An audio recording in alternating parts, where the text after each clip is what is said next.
A very warm welcome to OBN Horn of Africa. You are watching our weekly program, Talk to OBN. Okay, in this edition, we'll be discussing about the recent press briefing made by Government Communication Service of Ethiopia.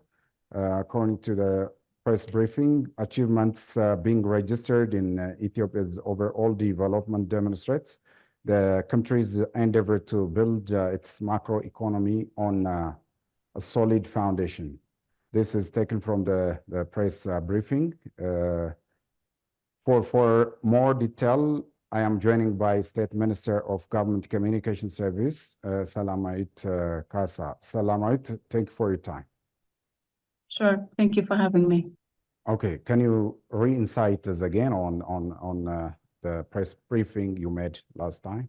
Press briefing we had recently mainly focuses on the past 10 months macroeconomic achievements and development agendas of the government. The press briefing mainly focused on the three economic pillars of the country, which are agriculture, industry, and tourism sector as well. And we also touched upon the digital economy.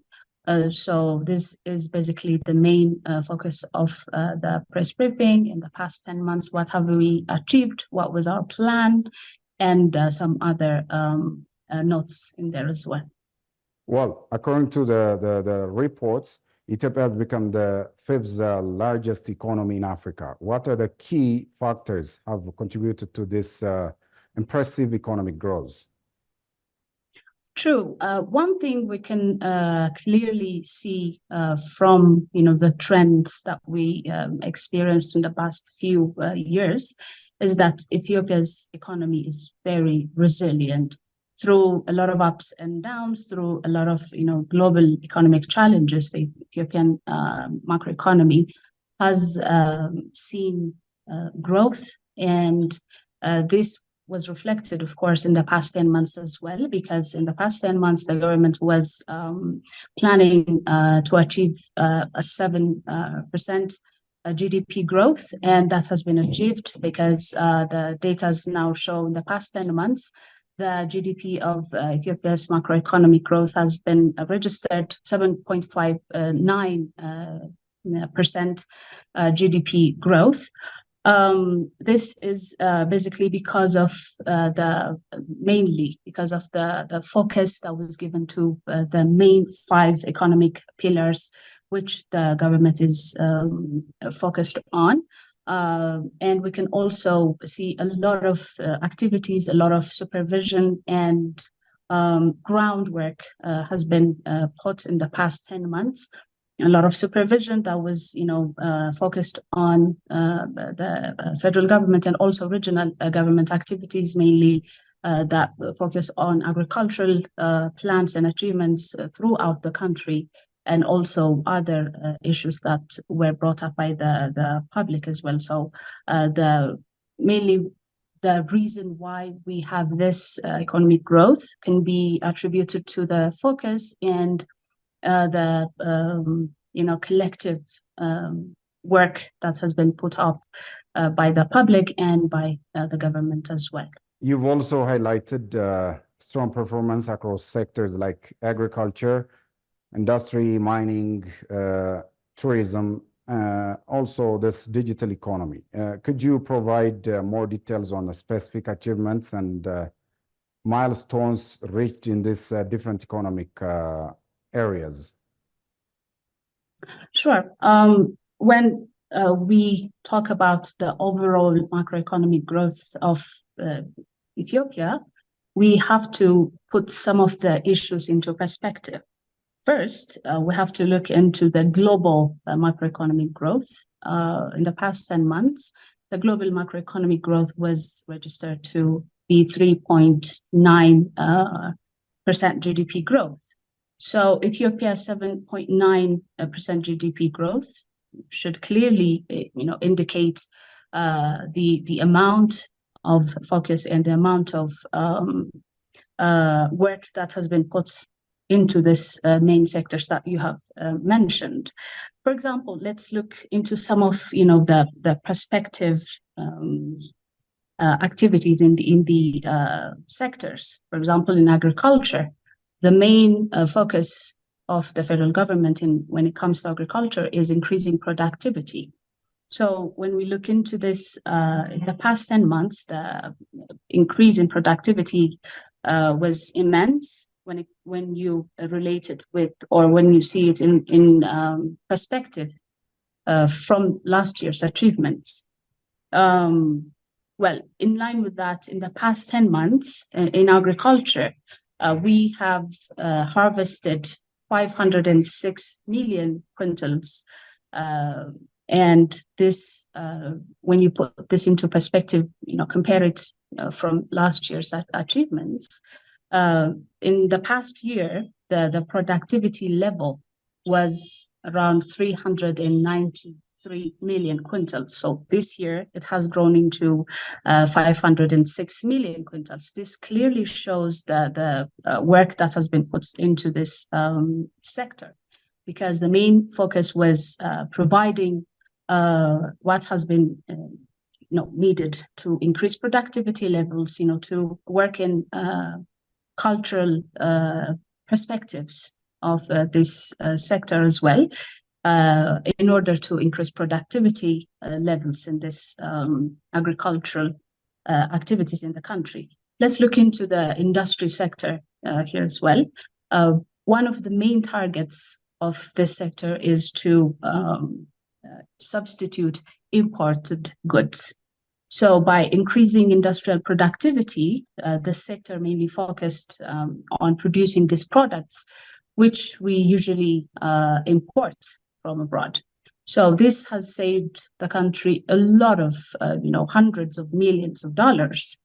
Well, this was mainly driven by the Ethiopian, productivity campaign, Made in Ethiopia campaign, basically, which promoted, manufacturing Ethiopian-made goods to substitute, imported goods, but also to increase the usage of Ethiopian-made products here in our country as well, but also exporting them in that aspect as well. So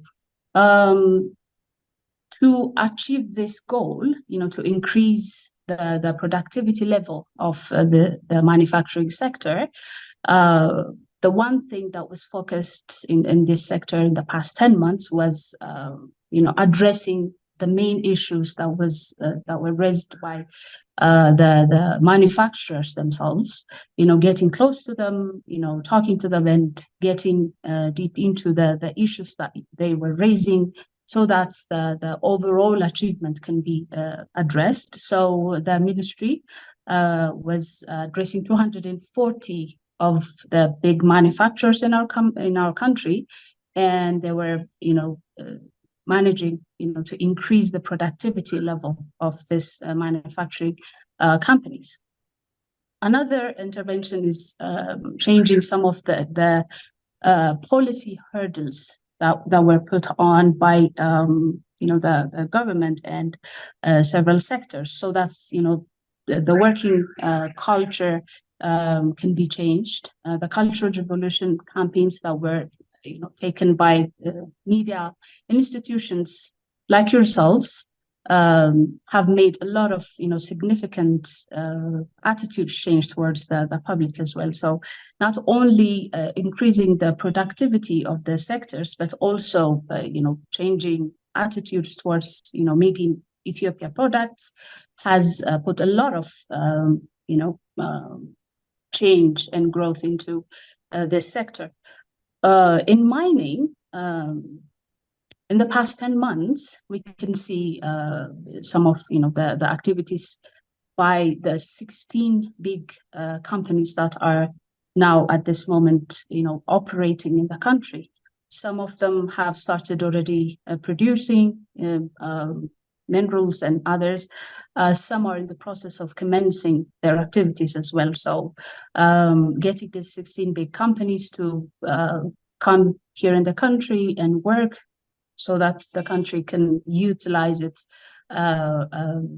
mining sector is very something that was given a lot of focus by the government. Some of the companies that were participating in this are now focused in gold production, natural gas, coal, geothermal, and other other products as well.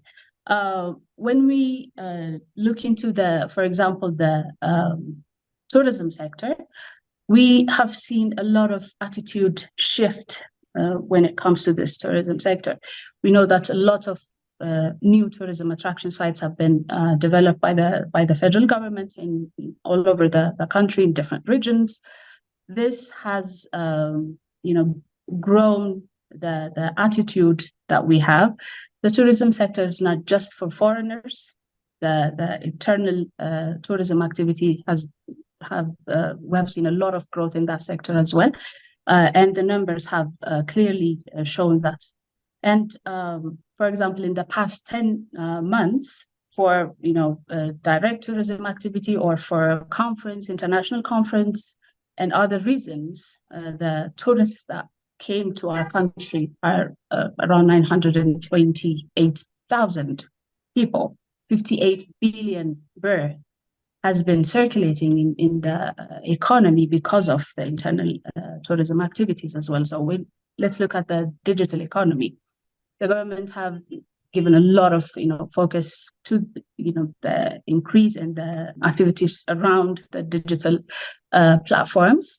When we see some numbers in perspective, for example, last year at the same time, the overall digital saving was around 1.7 billion birr.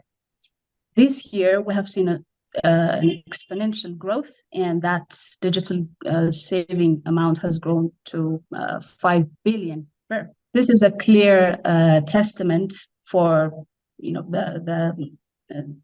the potential that the digital economy has, and it can also be digitalized by other aspects. The activity that the government has taken initiative towards digitalizing everyone's identity, the FIDA digital ID project. This is hopefully going to have a huge impact in the economy and in the digital sector as well.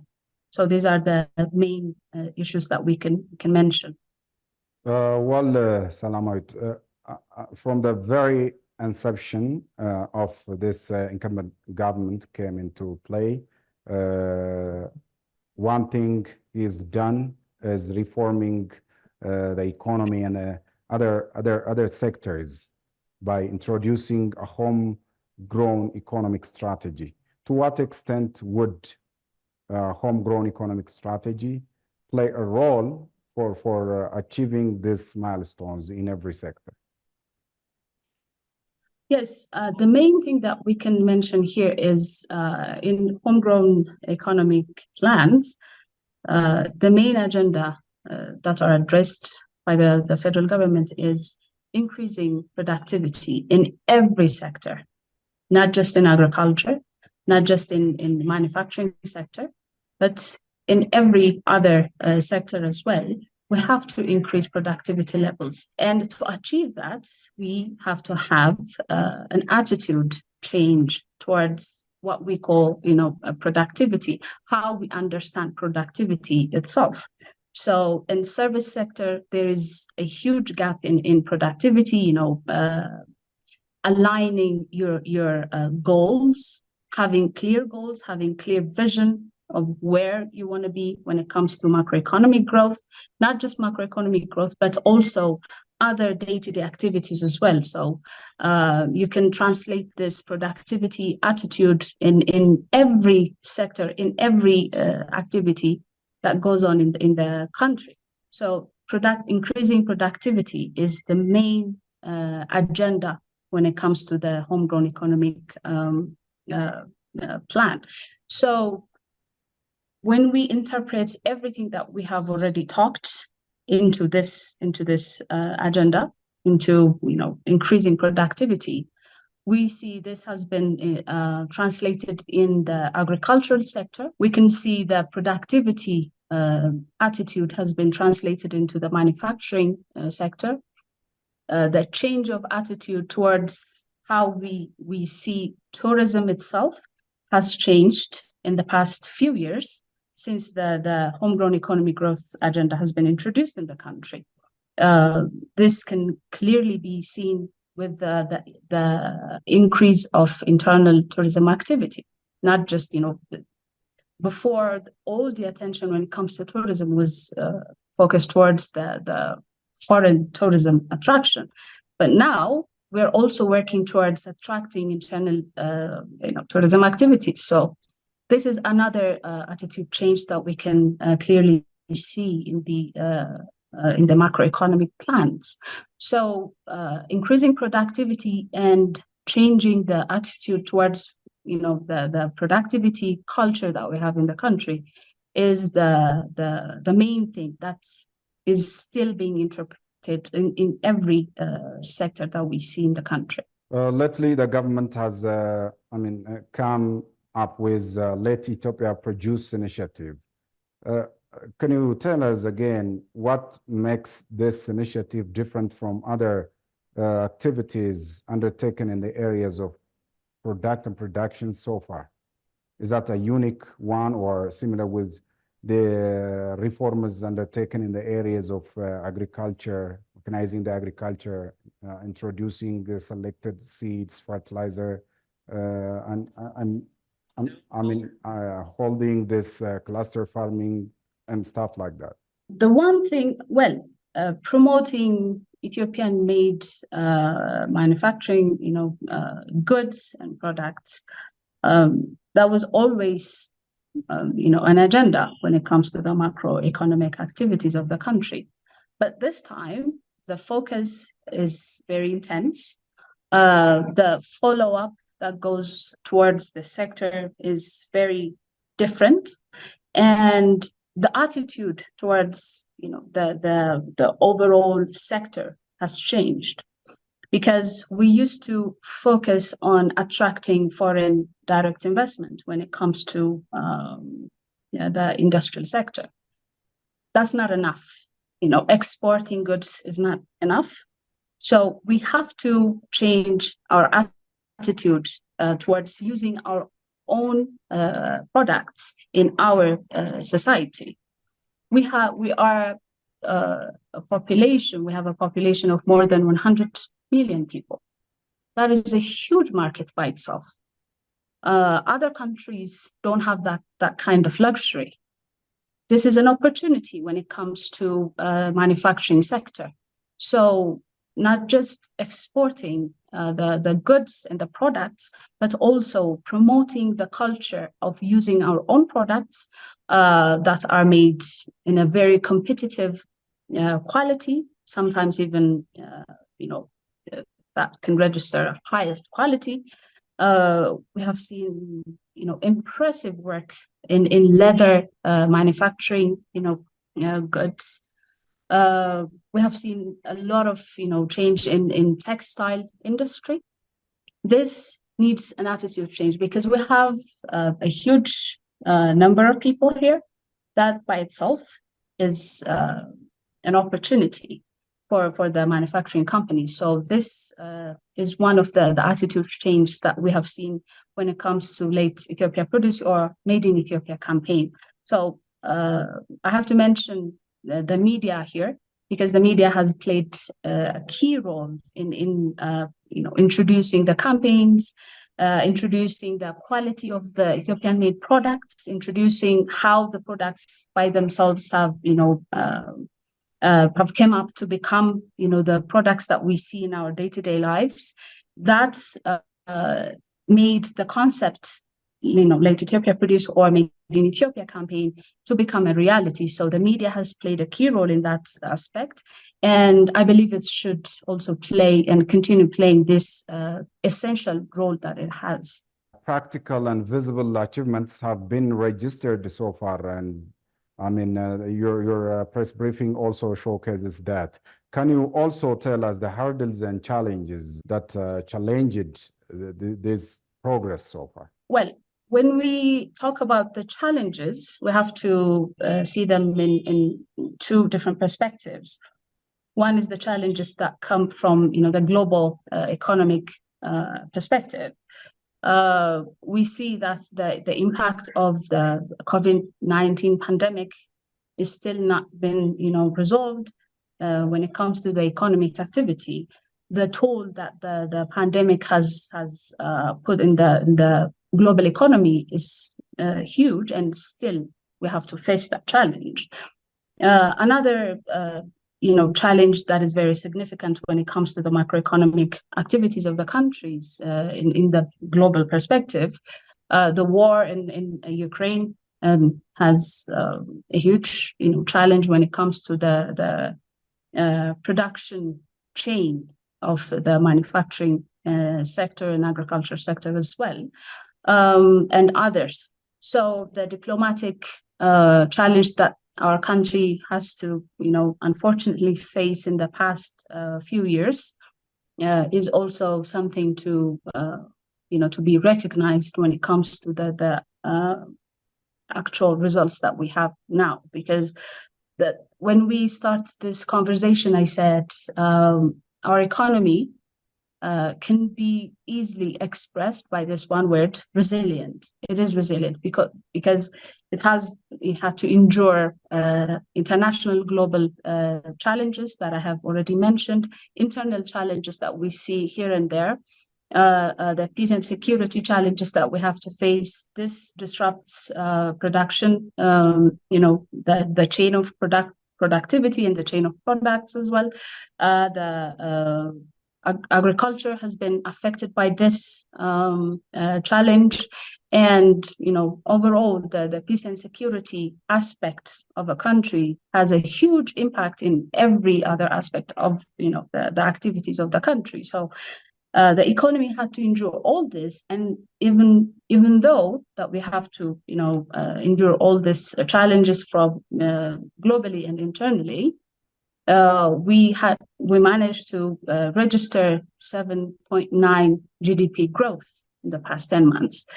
This by itself is impressive, and it shows the resilience of the economy that the government is now building, diversifying the macroeconomic growth areas has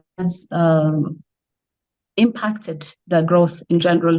So when we look into the challenges, there are a lot of challenges, but still the resilience of the economy, the resilience of the public, it managed to endure all these challenges and register this impressive macroeconomic growth. Tourism is one of the macroeconomic indicators, and a lot of works have been undergone to modernize the tourism sector so far. Can you tell us, the latest development in the areas of tourist inflows? Tourism sector has been given and has been also identified as one of the main economic growth sources of the country.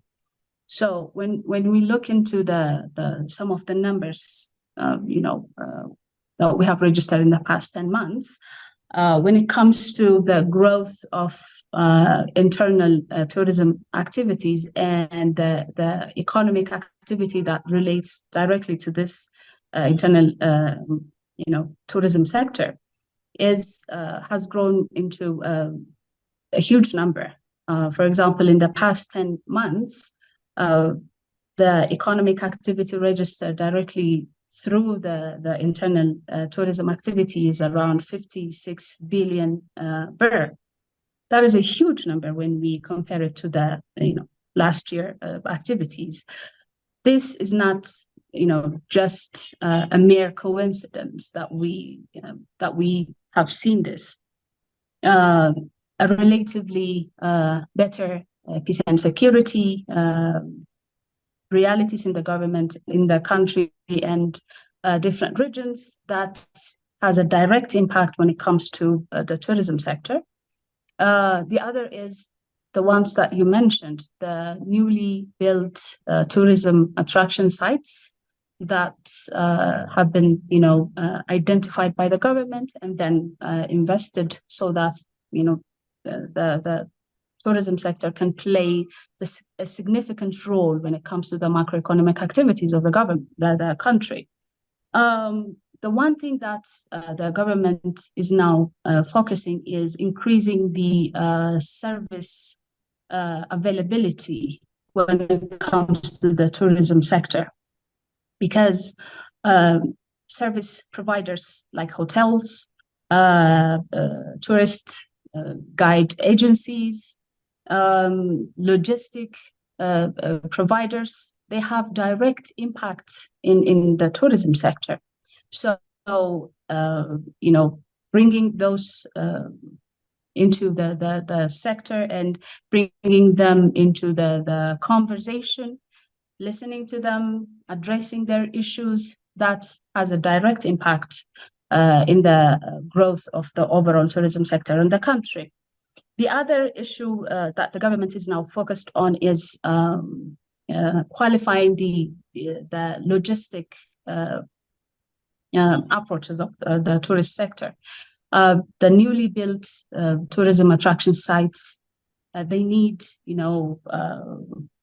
a deserving logistic approach for specifically addressing them. So the newly built tourism attraction sites are now there. But people need to go there. They need to see them. They need to appreciate them. So we need to look into new ways of addressing the logistic problems that we used to have. So as you can remember, recently, the government has taken an initiative to produce, for example, one of the things that the has taken, an initiative into producing safari, standard cars. This was one of the issues that we used to have. We have the potential of attracting a lot of international tourists. We have huge and magnificent parks that are, very competitive when it comes to their quality, when it comes to the content that they have. But logistics was a huge problem. So addressing this issue and addressing it by our own products was an initiative taken by the government. So recently, the government has introduced this newly produced safari cars that will be distributed in the country, so that the international tourism can grow, and internal tourists can also go and visit those parks in a very comfortable manner. Well, Selamawit Kassa, State Minister of Government Communication Service, thank you for your explanation on the press briefing given by the Government Communication Service. We really appreciate and highly value your time. Appreciate it. Thank you for having me. Well, dear viewers, this brings you the end of our edition for today. See you next time with another edition. Bye-bye. Take care.